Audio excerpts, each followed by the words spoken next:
Hello दोस्तों, मैं जयकांत सैनी स्वागत करता हूं आपके अपने चैनल भारत IQ में। हम डिस्कस करें राजस्थान पत्रिका न्यूज़पेपर जयपुर एडिशन 4 जून। वीडियो के संबंध में यदि कोई कमेंट्स या डाउट्स हो आपके तो आप मुझे लिख सकते हैं कमेंट बॉक्स में, या मुझे टेलीग्राम पे भी आप ज्वाइन कर सकते हैं। तो शुरू करते हैं आज का डिस्कशन। यहाँ बात की जा रही है मॉडर्ना फाइजर वैक्सीन की। तो ये क्या बोल रहे हैं कि भारत में आने के लिए रखी है इन्होंने एक शर्त। ये शर्त क्या है देख लेते हैं।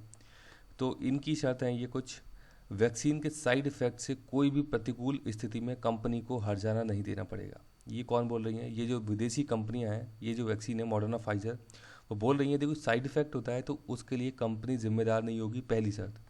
दूसरी शर्त है संबंधित सरकार पीड़ित अथवा मृतक के परिजन को हर्जाना देगी। यानी कि यदि भारत में ये अपनी वैक्सीन लेकर के आते हैं तो यहाँ पर जो पीड़ित है और जो किसी की ऐसी डेथ हो गई है इसमें किसी साइड इफेक्ट के कारण, तो उनको हर्जाना वहाँ की सरकार देगी, यानी कि भारत सरकार देगी। तीसरी, कुछ देश बड़ी फार्मा कंपनियों को इंडेमनिटी प्रोटेक्शन दे रहे हैं। इंडेमनिटी मतलब क्षतिपूर्ति की प्रोटेक्शन दे रहे हैं। कुछ देश हैं ऐसे जो कि दे रहे हैं। इसका मतलब क्या है कि वही मतलब है कि यदि कोई वैक्सीन का साइड इफेक्ट हो रहा है या किसी की मृत्यु हो जा रही है उस वैक्सीन के कारण, तो वहाँ पे क्षतिपूर्ति का काम संबंधित सरकारों का है, ना कि वो कंपनी के द्वारा उसको वहन किया जाएगा। तो इस प्रकार की कानूनी सुरक्षा चाह रही हैं ये कंपनियां भारत में आने के लिए। तो यहाँ पे ये बोल रहे हैं कि सीरम का भी दाव है कि विदेशी टीका कंपनियों को कानूनी सुरक्षा तो देशी को क्यों नहीं। यानी कि यहाँ पे सीरम और भारत बायोटेक जो दो वैक्सीन कंपनियां हैं भारत की, वो जो वैक्सीन बना रही हैं उनको ये सुविधा अभी तक नहीं दी गई है। यानी कि यदि कोई क्षतिपूर्ति, कोई हर्जाना यदि देना है तो कंपनियों को देना होगा, उसके वैक्सीन के लगने के कारण जो साइड इफ़ेक्ट निकल करके आते हैं। तो ऐसी बात यहाँ पे बताई जा रही है। ये जो दवा कंपनी है मॉडर्ना फाइजर, ये अपनी ऐसी शर्त रख रही है भारत सरकार के सामने कि ये उनको सुविधाएं मिलनी चाहिए, तभी वो भारत में अपनी वैक्सीन लेकर के आएंगी। तो ये इंडेमनिटी प्रोटेक्शन क्या होता है? क्षतिपूर्ति से एक प्रकार की सुरक्षा, क्षतिपूर्ति सुरक्षा बोल सकते हो आप इसे। ये वर्ड आपको पता होना चाहिए, इंडेमनिटी क्या चीज़ होती है। तो इसकी बात इसके अंदर की जा रही है। प्लस भारत में वैक्सीन का यहाँ पे एक एस्टिमेशन बताया इन्होंने कि यदि हम हर महीने 24.26 करोड़ यानी कि तकरीबन 25 करोड़ डोज बनाते हैं, 2021 के अंत तक 70% आबादी को हम वैक्सीनेट कर चुके होंगे। और यदि हम तकरीबन 36 करोड़ वैक्सीन की डोज जो हैं वो हर महीने बनाते हैं, तो 2021 के अंत तक हम पूरी तरीके से यानी कि 100% वैक्सीन दे चुके होंगे लोगों को। लेकिन वहीं ये भी डेटा है कि देख सकते हैं अब 9 करोड़ वैक्सीन डोज मंथली बनती हैं तो क्या होगा, और यदि 13 करोड़ बनती हैं तो क्या होगा। तो ये चीज़ें निकल करके आ रही हैं। तो किस प्रकार से वैक्सीन डोज को इनक्रीज़ करना है, इसकी प्रोडक्शन को इनक्रीज़ करना है, सप्लाई को अच्छा करना है। तो ये कई सारी समस्याएं हैं, कई सारी प्रॉब्लम्स हैं सरकार के सामने। तो उनको डील करना है ताकि सप्लाई चेन को सुचारू रखा जा सके और लोगों तक वैक्सीन पहुंचाई जा सके टाइमली। तो ये सारी चीज़ें हैं यहाँ पे। अभी ये एक डेटा भी दिया है कि वैक्सीन में गिरावट दर्ज की गई है क्योंकि सप्लाई चेन बाधित हो रही है। यहाँ पर देख सकते हैं छत्तीसगढ़, तेलंगाना, पंजाब, केरल, राजस्थान की बात इसमें की गई है, इन राज्यों की। तो ये परसेंटेज में यहाँ पे बात की गई है। ये बात की गई है INS संध्यायक। तो INS संध्यायक है भारतीय नेवी का, जो कि आज रिटायर हो जाएगा। 40 वर्ष की सेवा इन्होंने दी है भारतीय नौसेना में। और ये एक स्वदेशी जहाज है, 1981 को कमीशन किया गया था INS संध्यायक का। इसका काम क्या है? हाइड्रोग्राफिक सर्वेक्षण का, यानी कि हाइड्रोग्राफिक सर्वे करने का काम है इस INS का, इस जहाज़ का। तो हाइड्रोग्राफिक का मतलब होता है यानी कि हाइड्रो यानी कि पानी, तो जो समुद्री एरिया होता है वहाँ पे सर्वेक्षण का काम करता है ये। कहीं पे आपको पता होगा ऑफशोर में ऑयलिंग की जो प्लांट लगे होते हैं वहाँ पे सर्वेक्षण का काम करता है। प्लस पूरे समुद्र के अंदर जो इनका एरिया होता है वहाँ पे कई प्रकार के सर्वेक्षण का काम इस जहाज़ के द्वारा किया जाता रहा है। तो अब ये रिटायर हो जाएगा, यानी कि आज रिटायर हो जाएगा ये। तो ये खबर निकल के आई है INS संध्यायक के बारे में। तो इसके बारे में बेसिक चीज़ें कुछ आपको आइडिया होना चाहिए। ये हैं शिक्षा मंत्री निशंक साहब। तो केंद्रीय शिक्षा मंत्री हैं रमेश पोखरियाल निशंक, नाम आपको पता होना चाहिए। तो इन्होंने अभी घोषणा की है कि इम्पोर्टेंट शिक्षक पात्रता परीक्षा यानी कि टेट। तो टेट के योग्यता प्रमाण पत्र की जो वैलिडिटी है, जिसकी अवधि पहले 7 वर्ष हुआ करती थी, इसे अब बढ़ाकर के लिए आजीवन कर दिया है। यानी कि इसकी अभी कोई लिमिट नहीं रही है, जब तक व्यक्ति जिंदा रहेगा तब तक ये उसका काम करेगा। टेट उसने यदि एक बार ये सर्टिफिकेट ले लिया है टेट का, तो अब इसकी जो वैलिडिटी 7 वर्ष से बढ़ा करके आजीवन कर दी है। तो ये इम्पॉर्टेंट डिसीजन लिया गया है शिक्षा मंत्री जी के द्वारा। तो ये इम्पॉर्टेंट न्यूज़ है, पता होना चाहिए। जो भी एजुकेशन के सेक्टर में काम कर रहे हैं या इस प्रकार की तैयारियां कर रहे हैं तो उनको इसके बारे में पता होना ज़रूरी है। यहाँ बात की जा रही है, एक पत्रकार हैं तो उनको लेकर के अभी एक न्यूज़ है। तो यहाँ बात की गई है हर एक पत्रकार सुरक्षा का हकदार है। तो सुप्रीम कोर्ट में एक पत्रकार है विनोद दुआ, तो देख सकते हैं इनकी पिक्चर, फेमस पत्रकार हैं ये। तो एनडीटीवी में इन्होंने काम किया है, प्लस दूरदर्शन पर भी काम किया है इन्होंने, तो इसीलिए फेमस जर्नलिस्ट हैं ये। तो इनको राहत प्रदान की है सुप्रीम कोर्ट ने। दुआ साहब का एक यूट्यूब कार्यक्रम है, यूट्यूब कार्यक्रम को लेकर उनके खिलाफ राजद्रोह का आरोप लगाया गया। तो राजद्रोह बताइए मेरे को, आईपीसी के किस सेक्शन में दिया गया है राजद्रोह? तो राजद्रोह के आरोप में दर्ज एफआईआर को कोर्ट ने रद्द कर दिया है। कोर्ट ने सुनवाई के दौरान 1962 के फैसले का जिक्र करते हुए प्रत्येक पत्रकार को सुरक्षा का हकदार बताया है। तो मैंने आपको डिस्कस किया था, राजद्रोह सरकारें कहीं ना कहीं जो उनके खिलाफ आवाज़ें उठती हैं उनको दबाने का काम करती हैं इस सेक्शन के द्वारा। अंग्रेजों के समय का ये सेक्शन है आईपीसी में। तो मुझे बताइए ज़रा कमेंट बॉक्स में कि ये सेक्शन कौन सा है। तो ये आपने देखे होंगे विनोद दुआ साहब की, आपने अभी ये एक यूट्यूब चैनल में एक न्यूज़ चैनल है तो उसके थ्रू ये अपने ये कार्यक्रम करते हैं अभी। तो यहाँ पे इनका एक कार्यक्रम था जिसके खिलाफ ये राजद्रोह का मुकदमा इनके खिलाफ दर्ज किया गया। तो इसके बारे में भी आपको आइडिया होना चाहिए। ये बात की गई है सोमनाथ मंदिर की। लॉकडाउन में घर बैठे मंगाइए सोमनाथ मंदिर का प्रसाद। तो सोमनाथ मंदिर बहुत ही फेमस मंदिर है, ज्योतिर्लिंग है, भारत के 12 उनमें से एक है। अब इसके संबंध में मेरे आपसे यहाँ पर प्रश्न है कि इस सोमनाथ मंदिर पर किस वर्ष अटैक किया गया था, किसने अटैक किया था और उस समय वहाँ के राजा कौन थे? ये 3 प्रश्न है इसके संबंध में, ये मुझे कमेंट बॉक्स में कमेंट करके बताइए। बात की जा रही है सोमनाथ मंदिर की।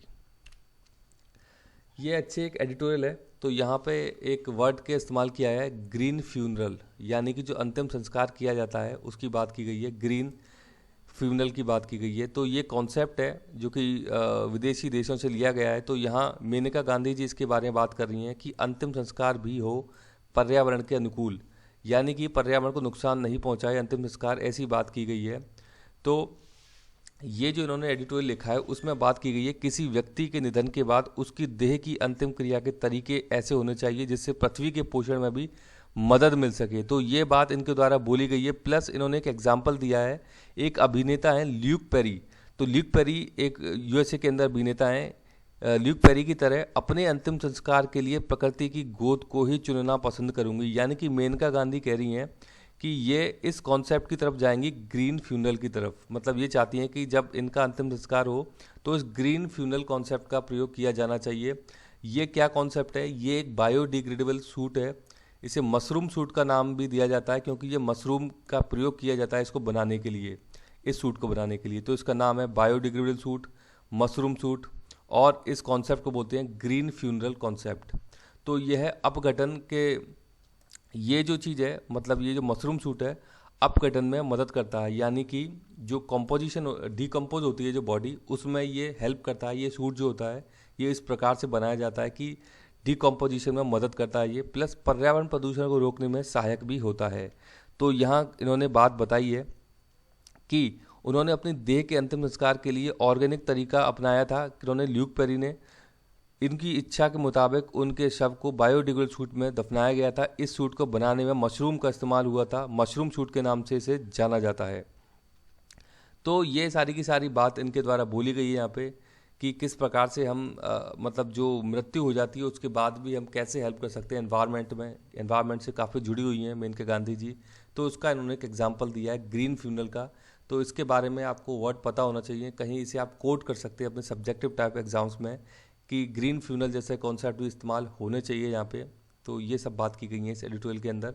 यदि आप और भी देखना चाहते हैं तो आप इसको देख सकते हैं डिटेल में जा करके। लेकिन कुल मिलाकर के कॉन्सेप्ट यही है कि पर्यावरण प्रदूषण को कैसे कम किया जा सकता है मरने के बाद भी, और जो वहाँ की जिस मिट्टी के अंदर ऐसा काम किया जाए, लैंड के अंदर काम किया जाएगा, उसको फर्टाइल हो जाएगी इस प्रोसेस के द्वारा, यानी कि इस ग्रीन फ्यूनल कॉन्सेप्ट के द्वारा वो भी फर्टाइल हो जाएगी वहाँ की जो लैंड है आसपास की, जहाँ पे आपको ये दफनाया जाएगा इस प्रकार से। तो ये है पूरा का पूरा क्रक्स इस पूरे एडिटोरियल का। यहाँ एक बात की गई है, पुराने पापों की स्वीकारोक्ति से ही आगे बढ़ सकता है राष्ट्र। इतिहास को लेकर बाइडेन की टिप्पणी सुनने समझने लायक है। तो बाइडेन साहब ने एक टिप्पणी दी है और कहीं ना कहीं एक्सेप्टेंस की ये बात कर रहे हैं। मैक्स बूट हैं स्तंभाकार, ये एक राइटर हैं, तो बात कर रहे हैं कि सच का सामना कर हमें स्वीकारना होगा कि हमारे पास यह विकल्प नहीं है कि जो हम जानना चाहते हैं सिर्फ वही जानें। तो यहाँ पे इन्होंने कुछ अच्छी सी लाइन बोली है कि इन्होंने बोला है कि अंधेरा सिर्फ छिपा सकता है, अतीत को मिटा नहीं सकता। कुछ अन्याय इतने भयावह होते हैं कि उन्हें भुलाया नहीं जा सकता। तो यहाँ पे बात की जा रही है कुछ घटनाओं की। तो टुल्सा एक नरसंहार है, यूएसए के अंदर देखा गया था। टुल्सा एक जनजाति आप बोल सकते हो, एथनिक ग्रुप बोल सकते हो टुल्सा को। तो ये घटना है 1921 की। तो इनके साथ ये पूरा नरसंहार हुआ था टुल्सा के साथ। तो यहाँ पे 300 लोग मारे गए थे, कई सारे जख्मी हो गए, कई सारे हजारों लोग जख्मी हो गए, बेघर हो गए। तो ये अमरीकी लोग हैं, यानी कि मिक्स्ड लोग हैं, ये टुल्सा जो लोग हैं, तो ये मारे गए थे, 300 के करीब मारे गए थे और काफ़ी ज़्यादा नुकसान पहुंचाया गया था इन लोगों को। तो इसको एक्सेप्ट किया है यहाँ पे बाइडेन साहब ने कि इस प्रकार की घटनाएं नहीं होनी चाहिए। ये एक्सेप्टेंस की बात ही की जा रही है इस एडिटोरियल में। इसके अलावा 2 और एग्जाम्पल कोट किए यहाँ पे। 1904 से लेकर 1908 के बीच दक्षिणी पश्चिमी यानी कि साउथ वेस्टर्न अफ्रीका की बात की जा रही है। वर्तमान समय में ये बोला गया है नाम्बिया वो जगह है, यहाँ पे हेरेरो एवं नामा जाति हैं, जनजाति जो हुआ करती थी। तो वहाँ पे 75,000 लोगों को जर्मनी व उसकी औपनिवेशिक ताकतों के द्वारा मार दिया गया था। कितनी बड़ी संख्या में आप समझ सकते हैं। ये भी एक जेनोसाइड था, एक नरसंहार था। 75,000 लोगों को मार दिया जाना नाम्बिया के अंदर। तो यहाँ पे इन्होंने भी इस चीज़ को स्वीकार किया है कि ऐसा ऐसा हुआ था। तो ये कह रहे हैं कि स्वीकारोक्ति ही आगे बढ़ने का एक तरीका है राष्ट्र के लिए, कि यदि कोई गलती हुई तो आप उसे स्वीकार कीजिए। ऐसा नहीं कि आप उसे डिनाई करते जाएं, आप बताइए कि हाँ ऐसा हुआ, ये गलतियाँ हुई हैं। तो ये एक आगे बढ़ने का तरीका है। इसके अलावा एक 1994 में रवांडा, ये भी अफ्रीका एक देश है, यहाँ पे 8 लाख लोगों का नरसंहार किया गया था, जिसमें कि फ्रांस की भूमिका बताई गई और फ्रांस के राष्ट्रपति ने इसको भी एक्सेप्ट किया है। तो ये तीनों ही इंपॉर्टेंट घटनाक्रम है। टुल्सा नरसंहार अभी वर्तमान में चर्चा है इस बात की, तो इसको लेकर के आपसे प्रश्न पूछा जा सकता है कि ये कब हुई थी, इसका संबंध कहाँ से है। तो ये बेसिक आइडिया आपको होना चाहिए। प्लस ये आपको पता होना चाहिए हरेरो और नामा जाति की बात की गई है, रवांडा की बात की गई है, तो किन के इसमें भूमिका थी, कब हुए थे ये। तो ये कुछ क्रोनोलॉजी में आपको पता होना चाहिए घटनाक्रम कैसे हुए, कब हुए थे। तो ये इसका एक क्रक्स है पूरे के पूरे एडिटोरियल का। तो मुझे आशा है कि आपको ये थोड़ा सा समझ आया होगा इसके थ्रू। यहाँ बात की गई है अब मिलेगी राहत। कैसे मिलेगी? महंगे पेट्रोल पर केंद्र सरकार का बड़ा फैसला है ये। तो कैसे सस्ता करने की बात की जा रही है पेट्रोल को। मैंने आपको एक कॉन्सेप्ट समझाया था पेट्रोल का बेस प्राइस वाला, आपको याद होगा वो उस दिन मैंने आर्टिकल बताया था आपको। लेकिन ये अब दूसरा तरीका है। यहाँ पे सरकार अपना जो इनकम है टैक्स के थ्रू करती है उसको कम नहीं कर रही है। इसके अलावा क्या कर रही है, 20% एथेनॉल मिलाकर पेट्रोल सस्ता करने की तैयारी। एथेनॉल कहाँ से निकलता है? तो ये निकलता है गन्ने से। एथेनॉल आज के समय में बहुत ही इंपॉर्टेंट एक घटक निकल के सामने आ रहा है जिसे कि पेट्रोल में मिक्स किया जाएगा। तो आप देख सकते हैं पर्यावरण और गाड़ियों के लिए सुरक्षित है। 10% एथेनॉल का सम्मिश्रण का लक्ष्य 2022 तक, यानी कि 10% जो एथेनॉल है वो मिलाया जाएगा फ्यूल के अंदर 2022 तक। इसके अंदर 35% तक ऑक्सीजन देखने को मिलती है, किसमें? एथेनॉल में। ये एक इसमें बोल सकते हैं कि 35% तक ऑक्सीजन होती है एथेनॉल के अंदर। 2023 कर दिया गया है 20% एथेनॉल का लक्ष्य, जो कि पहले 2025 था। यानी कि बात ये की जा रही है 2022 तक 10% और 2023 तक 20% एथेनॉल को मिलाया जाएगा पेट्रोल के अंदर। तो आप समझ सकते हैं यदि 10% हमने एथेनॉल मिला दिया तो हमारा इंपोर्ट बिल 10% वहीं कम हो जाएगा, क्योंकि 10% की भरपाई हम एथेनॉल से कर रहे हैं। इसके अलावा 2023 तक 20% हो जाएगा, तो 20% हमारा इंपोर्ट वहाँ पे कम हो जाएगा, इंपोर्ट बिल। तो कहीं ना कहीं पेट्रोल का जो दाम है वो सस्ता होगा इसके कारण। और 35% कम कार्बन मोनोऑक्साइड का उत्सर्जन होगा अगर यदि हम एथेनॉल को इसमें मिला देते हैं। कार्बन मोनोऑक्साइड CO आप जानते हैं, इसको लिखा जाता है इस प्रकार से। तो एथेनॉल के बारे में फ़ायदे बताएं ये कि एथेनॉल के इस्तेमाल से 35% कम कार्बन मोनोऑक्साइड का एमिशन होता है। यह कार्बन मोनोऑक्साइड उत्सर्जन और सल्फर डाइऑक्साइड को भी कम करता है। यानी कि ये महत्वपूर्ण घटक हैं पर्यावरण प्रदूषण में, तो इससे पर्यावरण प्रदूषण भी कम होगा। इसके अलावा एथेनॉल हाइड्रोकार्बन के उत्सर्जन को भी कम करता है और इसमें 35% ऑक्सीजन होता है एथेनॉल के अंदर, राइट। एथेनॉल फ्यूल को इस्तेमाल करने से नाइट्रोजन ऑक्साइड उत्सर्जन में भी कमी आ रही है। तो ये आपको 3-4 जो फायदे बताए इसके पता होना चाहिए। एग्जाम में ऑब्जेक्टिव टाइप में आपसे पूछे जा सकते हैं डायरेक्टली कि क्या क्या चीज़ें इससे कम होती हैं। यह बताया गया है कि एथेनॉल एक प्रकार का फ्यूल है जिसके इस्तेमाल से प्रदूषण कम होता है। इस फ्यूल से गाड़ियाँ भी चलाई जा सकती हैं। एथेनॉल एक तरह का अल्कोहल है एथेनॉल, जिसे पेट्रोल में मिलाकर गाड़ियों में फ्यूल की तरह इस्तेमाल किया जा सकता है। इसका उत्पादन मुख्य रूप से गन्ने की फसल से होता है। ये इंपॉर्टेंट टर्म है इसमें कि कहाँ से निकलता है, मुख्य रूप से गन्ने से निकलता है और इसे पेट्रोल में ऐड किया जाता है। आप याद रखिएगा, डीजल में नहीं। यहाँ पे तो पेट्रोल की बात की गई है, सभी जगह देख सकते हैं आप। तो इस तरीके से पेट्रोल को सस्ता करने की बात इसके द्वारा की जा रही है कि आप एथेनॉल मिला करके किस प्रकार से पेट्रोल को यहाँ पे सस्ता कर सकते हैं।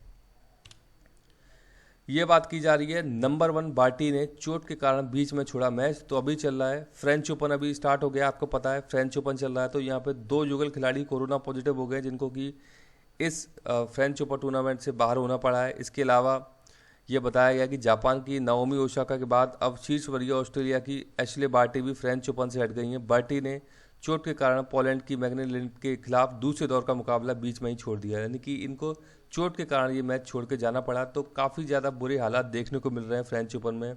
खिलाड़ी पॉजिटिव हो गए हैं, कुछ को चोट लग गई है। तो ये कुछ अच्छा माहौल नहीं चल रहा है कुल मिलाकर के, पर ठीक है, कम से कम जो ये टूर्नामेंट है इस प्रकार के जारी हैं तो कुछ ना कुछ लोगों को देखने को मिलता है, कुछ एंटरटेनमेंट जारी रहता है। तो इस प्रकार की चीज़ें हैं ये। यहाँ बात की गई है गंगा जल पर संकट। गंगा जल यानी कि गंगा की बात की गई है। तो बनारस के बाद प्रयागराज में भी छाया है शैवाल। शैवाल क्या होता है? ये एल्गी होती है ग्रीन कलर की, देख रहे हैं आप। ये पानी पूरा का पूरा हरा दिखने लग जाता है इस एल्गी के कारण। अब इससे होगा क्या? यदि ये एल्गी की पूरे के पूरे पानी के सरफेस पे छा जाती है तो यहाँ पे जो ऑक्सीजन का कॉन्सेंट्रेशन होता है इस पानी के अंदर वो धीरे धीरे रिड्यूस होने लग जाता है। और यदि उस पानी में से ऑक्सीजन का कॉन्सेंट्रेशन जैसे जैसे कम होता है तो पानी हो जाएगा डेड, यानी कि प्रदूषित पानी हो जाएगा। वो पानी अच्छा नहीं रहेगा। ये होता है इस एल्गी का काम कि वो पानी की जो क्वालिटी है उसको ख़त्म करने का काम करती है ये एल्गी। तो ये एल्गी को कैसे मतलब इसको कैसे, इसका क्या सॉल्यूशन इसके होने चाहिए, तो इसके ऊपर ये चिंता जाहिर की जा रही है कि इसको कैसे डील किया जाए। क्योंकि पानी में जो ज़्यादा से ज़्यादा जितनी ऑक्सीजन जाएगी उससे पानी बेहतर होता है, अच्छी क्वालिटी बनी रहती है पानी की। और आप जानते हो गंगा जल सबसे शुद्ध जल जो होता है हमारे इंडिया के अंदर। हमारे मतलब हमारे रीति रिवाजों में, धार्मिक अनुष्ठानों में बहुत प्रयोग किया जाता है गंगा जल, हर जगह प्रयोग किया जाता है। तो कहीं ना कहीं उसकी शुद्धता की यहाँ पे बात की जा रही है। तो बड़ा संकट है ये एक थोड़ा सा। यहाँ बात की गई है IISc बेंगलुरु फिर बना भारत का सर्वश्रेष्ठ विश्वविद्यालय। तो Times Higher Education Asia University Ranking 2021 जारी की गई है। नाम याद रखिएगा, Times Higher Education Asia University Ranking 2021 में टॉप 100 रैंक में 3 भारतीय विश्वविद्यालयों ने जगह बनाई है। यानी कि टॉप 100 रैंक में 3 भारतीय विश्वविद्यालयों ने जगह बनाई है, यानी कि 100 में से 3 भारतीय विश्वविद्यालय इसके अंदर शामिल हैं। तो ये है IISc बेंगलुरु, IIT रोपड़ और IIT इंदौर ने एशिया के टॉप 100 विश्वविद्यालयों में रैंक हासिल की है। तो Indian institute of science IISc Bengaluru इस लिस्ट में 37वें स्थान पर है। वहीं टॉप 200 में 18 भारतीय विश्वविद्यालय हैं। तो ये इंपॉर्टेंट नहीं है इतना। टॉप 100 में 3 ये जो यूनिवर्सिटी है इनके नाम आपको जरूर पता होना चाहिए, और एक बेंगलुरु IISc 37वें स्थान पर है, ये भी आपको पता होना चाहिए। बड़ी बात होती है इंडिया के लिए इस प्रकार की रैंकिंग में टॉप 100 में आना भी। ऑपरेशन ऑलिव, इसका संबंध है ऑलिव रिडले टटर से। तो ओडिशा के अंदर चलाया गया है। ओडिशा तट पर लुप्त प्राय ऑलिव रिडले कछुओं की सुरक्षा वाले अपने वार्षिक कार्यक्रम ऑपरेशन ओलिवा इसका नाम है, अंजाम देते हुए भारतीय तटरक्षक सुरक्षा बल ने ये प्रोग्राम चलाया है। तो आपसे पूछा जा सकता है कि ऑपरेशन ओलिवा का संबंध किससे है? तो इसका संबंध है ऑलिव रिडले टर्टल से। उड़ीसा के अंदर पाए जाते हैं टर्टल ये, और इम्पोर्टेंट कछुए, रेयर स्पीसीज है ये टर्टल्स के अंदर। तो ये एक न्यूज़ थी। यहाँ चीन बात कर रहा है कि चीन ने लॉन्च किया गया है, चीन के द्वारा लॉन्च किया है एक मौसम उपग्रह, यानी कि एक सैटेलाइट लॉन्च किया है। तो इसका नाम है FY4B। FY4B इसका नाम है। ये जो मौसम उपग्रह है चीन के द्वारा इसे लॉन्च किया गया है, तो इसका नाम ज़रूर एक बार आप देख लीजिएगा, नोट कर लीजिएगा। FY4B चीन के द्वारा जो मौसम उपग्रह लॉन्च किया गया है। तो मुझे आशा है कि वीडियो आपको अच्छा लगा होगा। यदि वीडियो अच्छा लगा है तो जल्द से लाइक करें, शेयर करें, सब्सक्राइब करें, ताकि और भी लोग वीडियो का फ़ायदा उठा सकें। आप मुझे अपने सुझाव कमेंट बॉक्स में भेज सकते हैं या मुझे ईमेल भी कर सकते हैं। इसी के साथ धन्यवाद, मिलते हैं अगली वीडियो में।